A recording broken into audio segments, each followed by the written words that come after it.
Neil, hello and welcome to Easy English Daily. I'm Neil. Catherine and I'm Catherine. And today we're talking about hyphenation.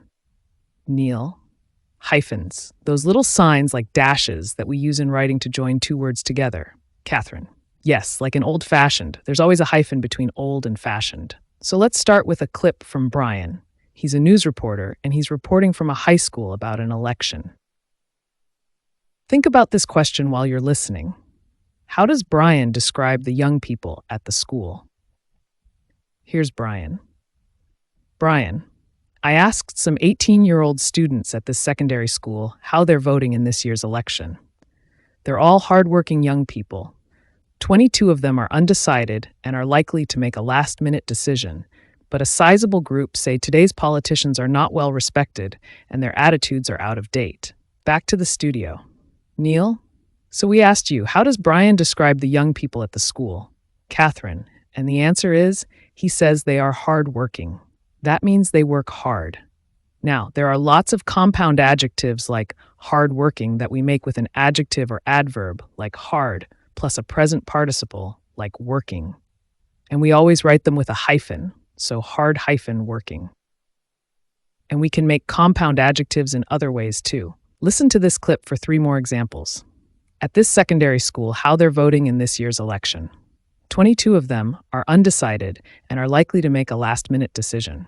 First, we had 18-year-old students.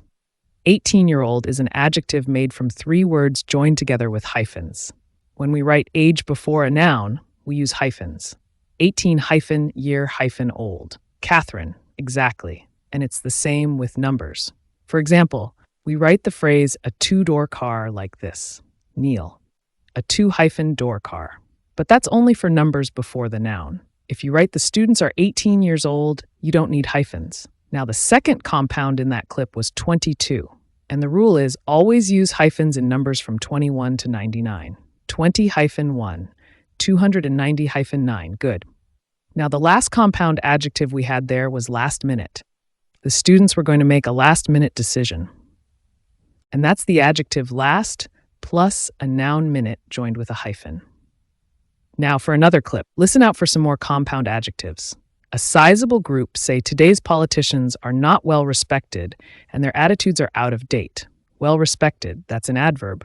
Well, and the past participle of a verb, respected. And together, they make an adjective.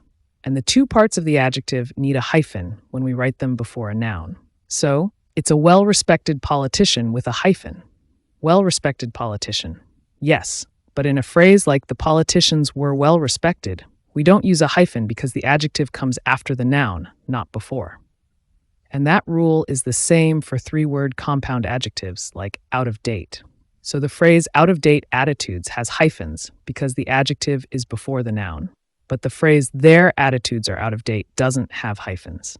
Exactly. And one last rule is that we never use hyphens in compound adjectives that have an adverb which ends in li. No, we don't. So in phrases like a carefully written letter, we don't use hyphens. Now let's talk about compound nouns. In our clip, Brian was reporting from a secondary school, and the phrase secondary school is a compound noun, and there's no hyphen in it. No, there isn't. Most compound nouns are written as 2 separate words. If you're not sure, check in a good dictionary. Number 1, what's the compound adjective in this sentence, and does it need a hyphen? We were late because of the slow-moving traffic. Slow-moving is the compound adjective and it needs a hyphen. Very good. And number 2, is there a hyphen in a 40-mile run? Yes, there is. 40-mile run. And number 3, the teacher was very well liked. Is there a hyphen in well liked? We don't need a hyphen there. Well done if you got those right. And before we go, here's a vocabulary tip. When you're reading, make a note of compound adjectives and nouns with and without hyphens. Keep a list and check it regularly. Yes, there's more about this at Easy English Daily. Join us again for more Easy English Daily. Goodbye. Bye.